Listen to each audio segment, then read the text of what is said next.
Iran మీద దాడి చేస్తున్నటువంటి దేశాల సంఖ్య చూసుకుంటే కనుక 2. ఒకటి వచ్చేసి ఇజ్రాయెల్, రెండోది వచ్చేసి అమెరికా. ఈ 2 దేశాలు కలిసి ఇరాన్ మీద భయంకరంగా దాడులు చేస్తూ ఉన్నాయి. ఇప్పుడు మరో దేశం అయితే ఈ దాడుల్లోకి అయితే ఎంట్రీ ఇచ్చింది.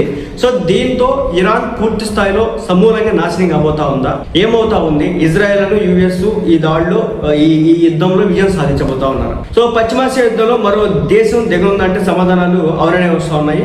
బ్రిటిష్ కి చెందినటువంటి అణు జలాంతర్గామిని అరేబియా సముద్రంలో మోహరించినట్లుగా తెలుస్తోంది. దీంతో ఏ క్షణానైనా సరే ఇరాన్ పై దాడులు చేసే అవకాశం ఉందని సమాచారం. సో మొత్తానికైతే బ్రిటన్ అయితే ఈ రంగంలోకి అయితే దిగిందనమాట. కానీ అక్కడ ఉన్నటువంటి ప్రజలు మరి దాన్ని సపోర్ట్ చేస్తారా లేదనేది ఒక క్వశ్చన్ మార్క్ అయితే అయింది. నాటో దేశాలపై ఇటీవల ట్రంప్ తీవ్ర ఆగ్రహాన్ని వ్యక్తం చేస్తున్నాడు. హార్మోన్ జలసంధి విషయంలో అవి స్పందించడం లేదని వారంతా పిరికి వాళ్ళు, లిటరల్గా చెప్పాలంటే నాటో దేశంలో ఉన్నటువంటి కంట్రీస్ అన్ని కూడా పిరికి పొందాలని చెప్పేసి అమెరికా అధ్యక్షుడు ట్రంప్